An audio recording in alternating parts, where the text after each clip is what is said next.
High students, আমাদের চ্যানেলে তোমাদের সবাইকে স্বাগত। আজকে আমরা করব model activity task mathematics class 10 June 2021 WBSC part 2। Part 1 already আমাদের করা হয়ে গেছে। তোমরা চাইলে প্লেলিস্ট চেক করে নিতে পারো, কিংবা আমি এই ভিডিওর ডেসক্রিপশন বক্সে পার্ট 1-এর লিঙ্কটা দিয়ে দেবো, তোমরা পারলে একটু ভিজিট করে নিও। কোশ্চেন নাম্বার 1, বার্ষিক R% সরল সুদের হারে কোনো মূলধনের n বছরের মোট সুদ PNR ডিভাইডেড বাই 25 টাকা হলে মূলধনের পরিমাণ হবে। তাহলে এক্ষেত্রে আমাকে কি কি দেওয়া আছে? এক্ষেত্রে দেওয়া আছে সরল সুদের হার,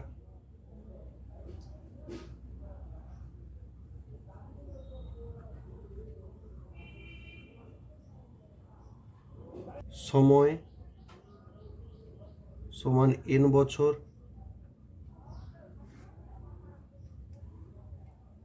এখানে মূলধন দেওয়া নেই, তাহলে মূলধন একটা ধরে নেওয়া যাক। লেট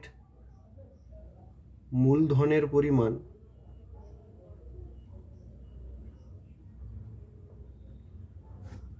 সমান x টাকা। দেয়ারফোর সুদ কত হয়ে যাচ্ছে? সুদ হয়ে যাচ্ছে আসল মানে মূলধন যেটা আছে, সুদের হার, সময়টা হচ্ছে n ডিভাইডেড বাই 100 টাকা। তাহলে এটাকে একটু সিম্পলিফাই করে নিলে কি হচ্ছে? X R N divided by 100 টাকা। কিন্তু প্রশ্নানুযায়ী আমাদের কি দেওয়া আছে? না, প্রশ্নানুযায়ী আমাদের দেওয়া আছে 5NR ডিভাইডেড বাই 25। দেয়ারফোর প্রশ্নানুযায়ী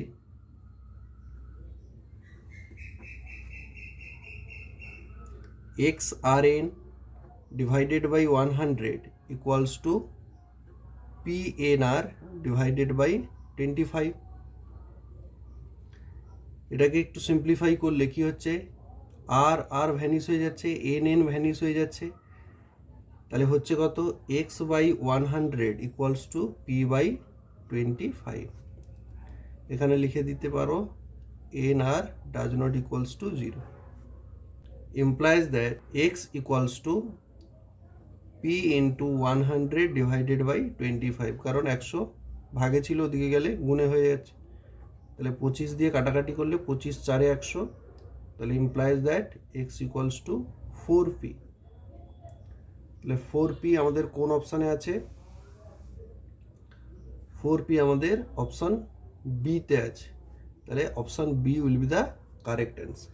দুইয়ের দাগের একে বলেছে দুটি লম্ব বৃত্তাকার চোঙের উচ্চতার অনুপাত 1:2 এবং ভূমির পরিধির অনুপাত 3:4 হলে তাদের আয়তনের অনুপাত নির্ণয় করো। তাহলে এখানে যেহেতু উচ্চতা বা লম্ব বৃত্তাকার চোঙের ব্যাসার্ধ কোনোটাই দেওয়া নেই, তাহলে সেক্ষেত্রে একটু ধরে নেওয়া যায় লেট দুটি লম্ব বৃত্তাকার চোঙের উচ্চতা h1 ও h2 এবং একক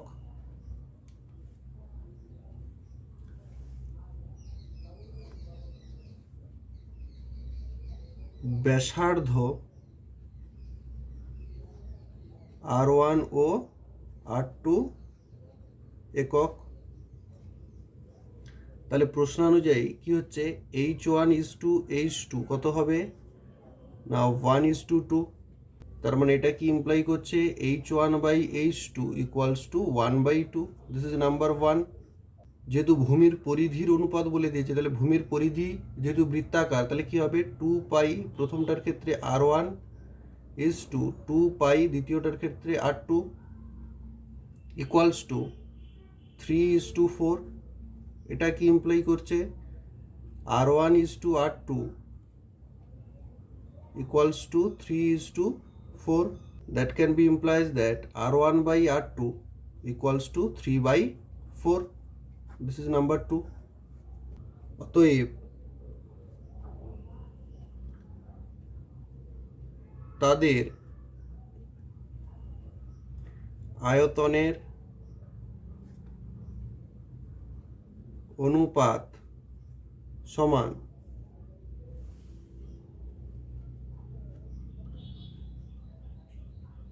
চোঙের আয়তন কি হয় না, চোঙের আয়তন হয় পাই আর স্কোয়ার এইচ।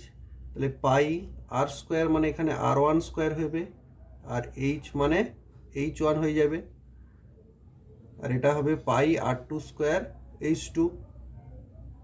তাহলে এখান থেকে পাচ্ছি কত,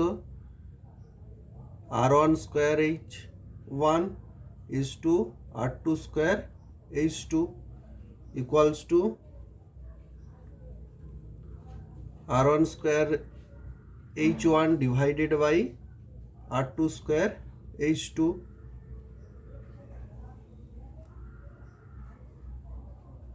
r1 by r2 এর whole square into h1 by h2 equals to r1 by r2 already number 1-এ আমরা পেয়েছি, সরি নাম্বার 2-তে আমরা পেয়েছি r1 by r2, সেটা ছিল 3/4 তার হোল স্কোয়ার, আর h1 by h2 অলরেডি আমরা পেয়েছিলাম 1/2।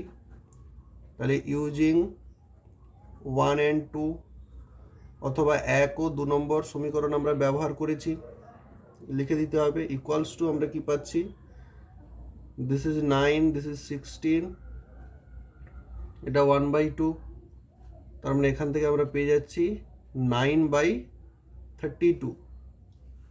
তাহলে এটাকে আমরা ক্যালকুলেশন করলে কি পাচ্ছি, 9:, বা এটাকে একটু সিম্পলিফাই করে নিলে কি পাচ্ছি 9:32। এটি হচ্ছে নির্ণেয় উত্তর। 2 নম্বরে বলেছে একটি বৃত্তের দুটি জ্যা এবি এবং এসি পরস্পর লম্ব, এবি সমান 4 সেন্টিমিটার এবং এসি সমান 3 সেন্টিমিটার হলে বৃত্তের ব্যাসার্ধের দৈর্ঘ্য নির্ণয় করো। তাহলে এখানে একটা বৃত্ত অঙ্কন করেছি, যেখানে এবি বলে দিয়েছে কত না 4 সেন্টিমিটার, এসি বলে দিয়েছে কত 3 সেন্টিমিটার। এবারে বলেছে তাহলে বৃত্তের ব্যাসার্ধের দৈর্ঘ্য কত। এবারে যদি আমরা এই বি এবং সি বিন্দু দুটোকে অ্যাড করি তাহলে সেটা অবভিয়াসলি কি হবে, বৃত্তের কেন্দ্রবিন্দু দিয়ে পাস করবে। এবারে এখানে বৃত্তের কেন্দ্রবিন্দুটা ধরে নিয়েছি ও, তাহলে এখানে এটা আমরা বলে দিই যে লেট ও হলো বৃত্তের কেন্দ্র, তাহলে দেয়ারফোর বিও অথবা সিও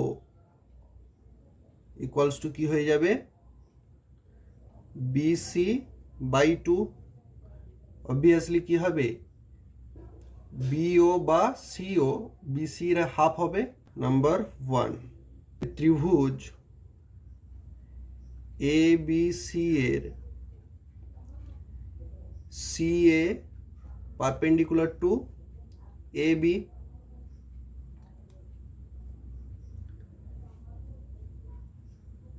এবং আর কি কি দেওয়া আছে, AB সমান 4 সেন্টিমিটার, AC সমান 3 সেন্টিমিটার।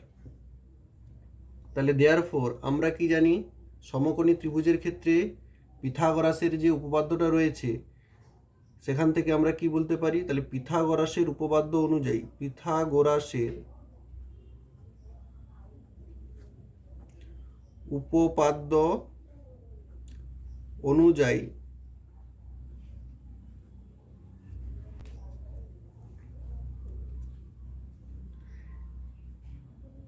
বিসির স্কোয়ার সমান AC square plus AB square, অর্থাৎ অতিভুজের স্কোয়ার সমান লম্ব স্কোয়ার প্লাস ভূমি স্কোয়ার।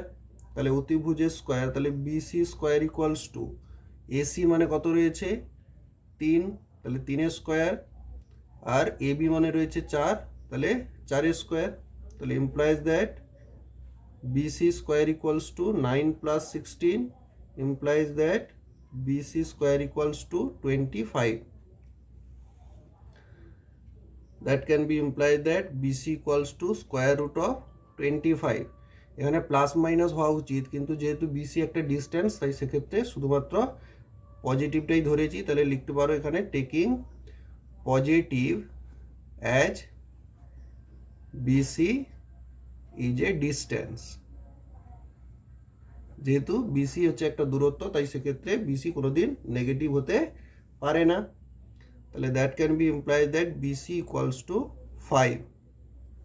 তাহলে বিসি 5 হয়ে যাচ্ছে। তাহলে বিসি যদি 5 হয় তাহলে দেয়ারফোর বিও বা সিও সমান ছিল বিসি বাই 2। তার মানে বিসি কত হচ্ছে 5/2, that can B equals to 2.5। তাহলে অর্থাৎ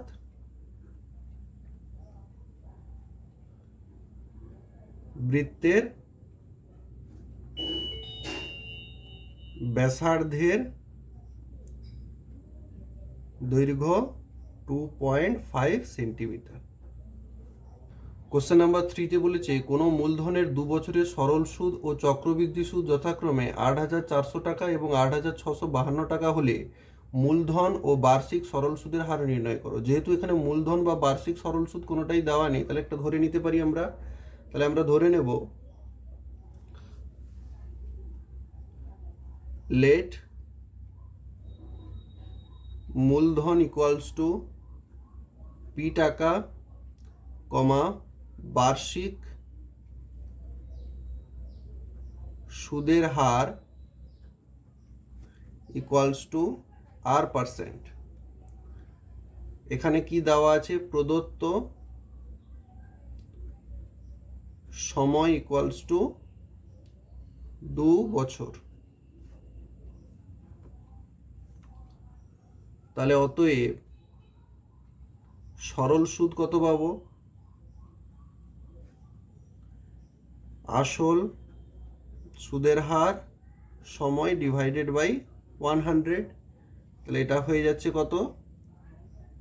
2PR ডিভাইডেড বাই 100 টাকা। প্রশ্নানুযায়ী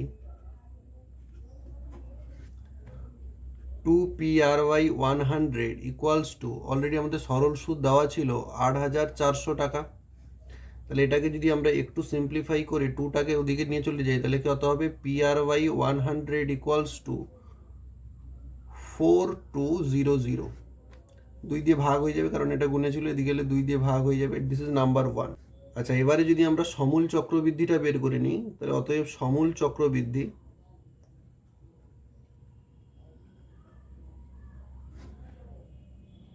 চক্রবৃদ্ধি কত হবে না? P into 1 plus R by 100 whole to the power 2।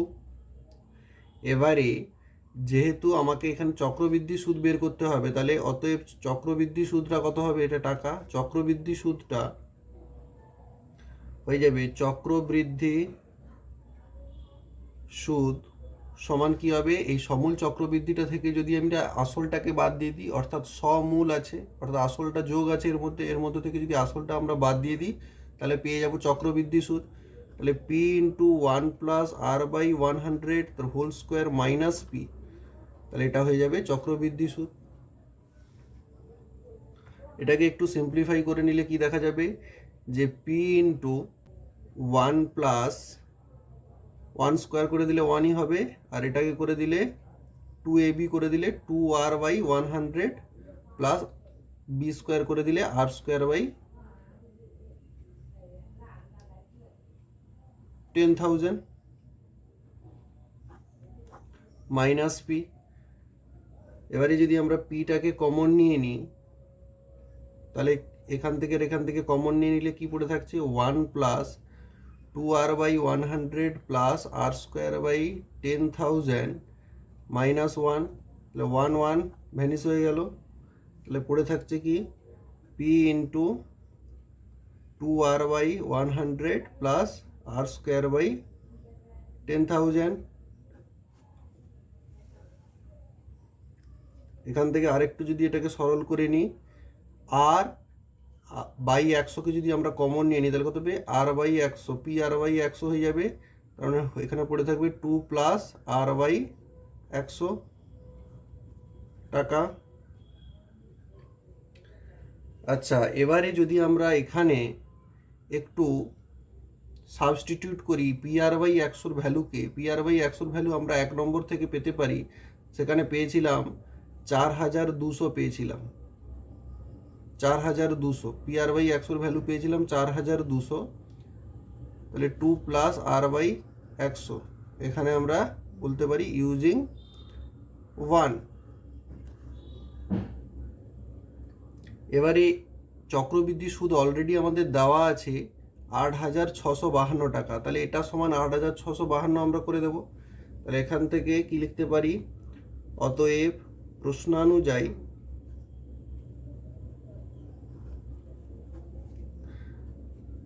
বিয়াল্লিশশো into 2 plus R by 100 equals to 8652। That can be implies that 2 plus r by 100 equals to 4200 এদিকে চলে আসবে, ভাগে চলে আসবে, তাহলে কত হবে 8652 বাই 4200। এটাকে যদি আমরা 4 দিয়ে কেটে দিই, 4 দুগুণে 8, 4 একে 4, 4 ছয়ে 24, 4 তিনে 12। এটা হচ্ছে 4 একে 4, দুটো দিনে মাঝে একটা শূন্য, 4 5 20, 4 শূন্য 0। এটাকে যদি আমরা 3 দিয়ে কেটে দিই, তাহলে কত হবে 3 7 21, 3 দুগুণে 6, 3 একে 3, আর এটা হচ্ছে 3 3 9, 3 5 15, 3 0 0। তাহলে এখান থেকে আমরা পেয়ে যাচ্ছি 2 plus R by 100 equals to 721 by 350। এবার যদি আমরা ইমপ্লাই করি r by 100 equals to 721 by 350 minus 2, that can be implies that r by 100 equals to 721 minus 350 into 2, this means 700 divided by 350। এটাকে একটু সলভ করে নিলে কত হচ্ছে 21 by 350।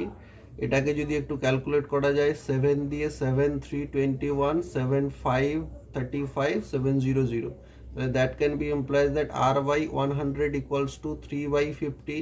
that can be implies that r equals to 3 by 50 into 100, 52 তে 100, that can be equals to 6, that can be implies that r equals to 6। তাহলে r equals to 6 যদি আমরা 1 নম্বর সমীকরণে পুট করি, তাহলে r equals to 6 1 নম্বর সমীকরণে বসিয়ে পাই, সমীকরণে বসিয়ে পাই কি পাবো, 1 নম্বর সমীকরণ অলরেডি আমাদের কি ছিল, P R by 100 equals to 4200, এটা আমাদের ছিল 1 নম্বর সমীকরণ। তাহলে এটা থেকে একটু ক্যালকুলেট করে নিলে আমরা কি পাবো, পির ভ্যালুটা আমাকে বের করতে হবে। তাহলে পি ইকুয়ালস টু আমরা কি লিখতে পারি 4200 into 100 divided by R.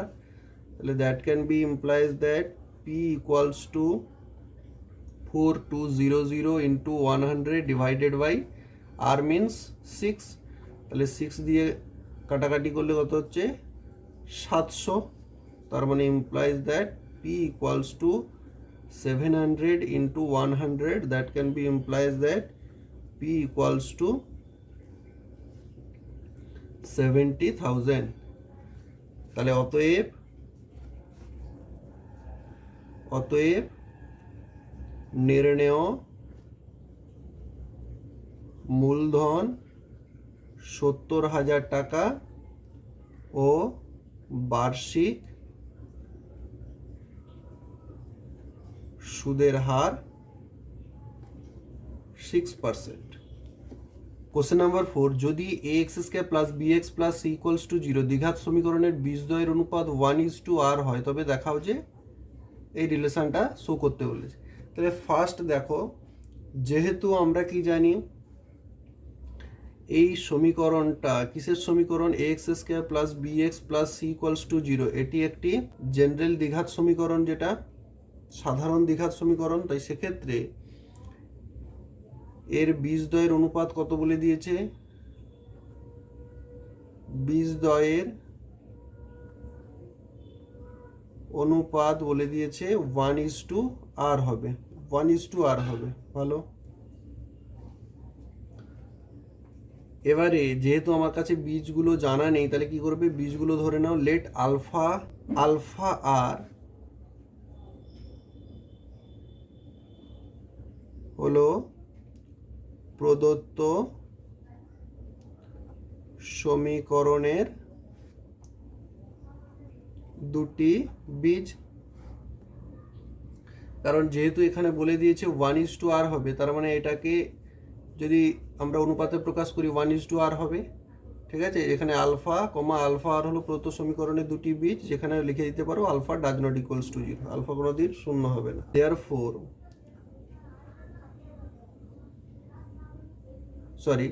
Therefore alpha plus alpha R equals to, দুটো বীজের যোগফল আমরা কি হয় জানি? Minus of B by A হবে এক্ষেত্রে। তাহলে এটাকে যদি আমরা একটু সলভ করি, আলফাটাকে কমন নিয়ে নিই, তাহলে কত হচ্ছে? 1+r equals to minus b by a. আচ্ছা, এবারে যদি আমরা স্কোয়ার করে দিই, তাহলে কত হচ্ছে? আলফা স্কোয়ার ইন্টু 1+r এর whole square equals to B square by A square, কারণ মাইনাস স্কোয়ার প্লাস হয়ে যাবে। That can be implies that alpha square equals to B square divided by A square into 1+r এর whole square. এটা গুণে ছিল, এদিকে ভাগে হয়ে চলে এলো। This is number 1। আবার alpha into alpha R equals to, দুটো বীজের গুণফল কি হয়? C by A. Alpha square R equals to C by A. That can be implies that alpha স্কোয়ারের ভ্যালুটা যদি আমরা এখানে বসিয়ে দিই, B square by A square into 1+r এর whole square into r equals to c by a using 1, that can be implies that a এখানে একটা ভ্যানিশ হয়ে যাচ্ছে, তার মানে হয়ে যাচ্ছে বি স্কোয়ার বাই 1+r এর হোল স্কোয়ার ইন্টু r, আর এখানে যেটা এটা ভ্যানিশ হয়ে গেছে, তাহলে আর একটা এ পড়ে থাকছে, তাহলে সমান হয়ে গেল সি। লিখে দিতে পারি আমরা এ ডাজ নট ইকুয়ালস টু 0, কারণ এ তো অলরেডি আমরা জানি সাধারণ দ্বিঘাত সমীকরণের ক্ষেত্রে এটা কোনোদিন শূন্য হয় না। তাহলে that can be implies that এখানে আরটাকে উপরে রাখলাম, 1+r স্কোয়ারটাকে নিচে রাখলাম, আর বাকিগুলোকে ওইদিকে পাঠিয়ে দিলাম। মানে এখানে এটা ভাগে ছিল, ওদিকে গেলে গুণে হয়ে যাবে। তাহলে অ্যাকচুয়াল কেসে হবে কত? AC divided by B square, এখানে গুণে ছিল, ওদিকে গেলে ভাগে চলে আসবে, তার মানে হচ্ছে নিচে বি স্কোয়ার। আচ্ছা, এটাকে যদি আমরা উল্টে দিই, তাহলে কত হচ্ছে? r+1। এখানে যেহেতু প্রমাণটা r+1 দিয়ে করতে বলি, 1+r যা r+1 তা, কারণ প্লাস অলওয়েজ হবে, কমিউটেটিভ ল, প্লাস বা যোগ সর্বদা বিনিময় নিয়ম মেনে চলে। r+1 এর whole square divided by r equals to কত হয়ে যাবে? B square by AC. এটাই প্রুভ করতে বলেছিল, এটা প্রুভ হয়ে গেল, প্রুভড। কোশ্চেন নাম্বার 5, প্রমাণ করো যে ব্যাস নয় এরূপ কোনো জ্যাকে যদি বৃত্তের কেন্দ্রগামী কোনো সরলরেখা সমদ্বিখণ্ডিত করে, তাহলে ওই সরলরেখা ওই জ্যায়ের ওপর লম্ব হবে। এই থিওরেমটা অলরেডি আমাদের WBSC-তে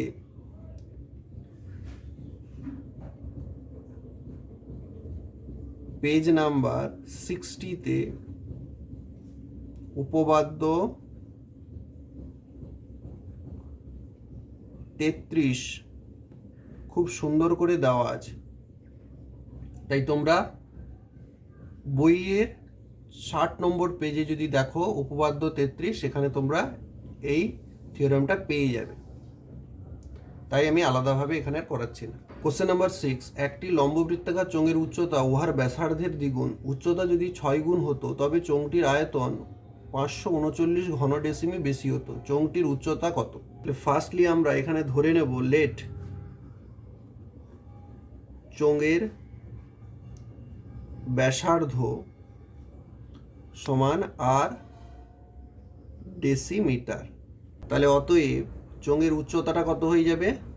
উচ্চতাটা হয়ে যাবে 2 ইন্টু আর, কারণ এটা দ্বিগুণ হবে বলা ছিল। তাহলে চোঙটির আয়তন কত হবে? আমরা জানি চোঙের আয়তন হয় পাই আর স্কোয়ার এইচ। তাহলে পাই আর স্কোয়ার এইচ মানে এখানে তো 2 আর না, তাই সেক্ষেত্রে 2 আর বসিয়ে দিলাম। ঘন ডেসিমিটার, ঘন ডেসিমি, তাহলে ইকুয়ালস টু আমরা কি লিখতে পারি? 2 পাই আর কিউব ঘন ডেসিমি। উচ্চতা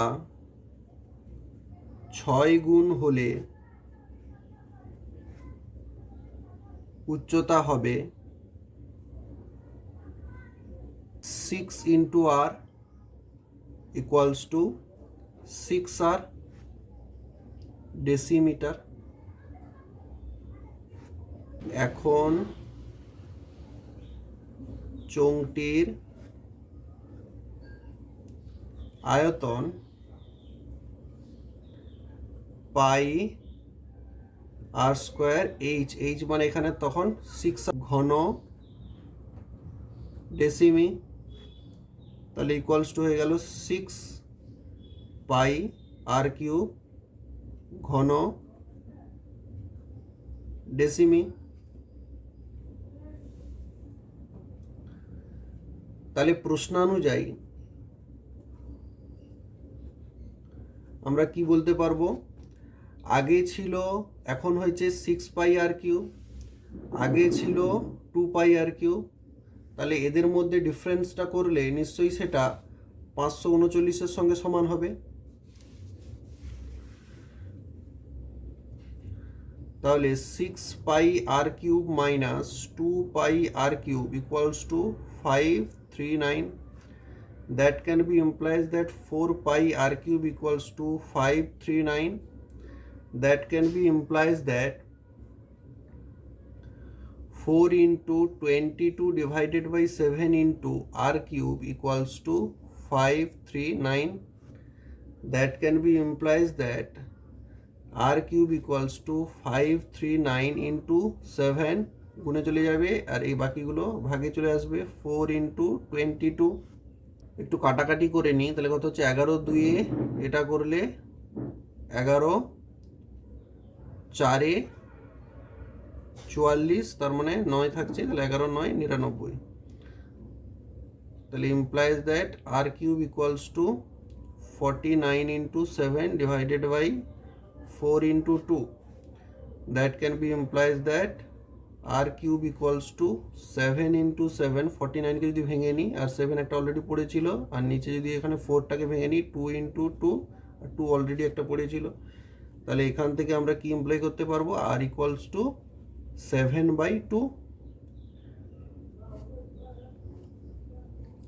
তার মানে imply that r equals to 3.5। তাহলে অতএব চোঙটির উচ্চতা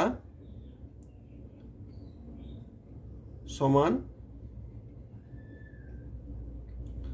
2r সমান 2 into 3.5, that is equals to 7 decimeter. Complete. Thank you students. ভিডিওটি যদি ভালো লাগে একটা লাইক করে দিও, পারলে সাবস্ক্রাইব করো এই ধরনের নিত্য নতুন বিভিন্ন ধরনের ভিডিওগুলি পাওয়ার জন্য, পরবর্তী ভিডিওর আপডেট সবার আগে পাওয়ার জন্য। তোমাদের সঙ্গে দেখা হচ্ছে পরবর্তী ভিডিওতে।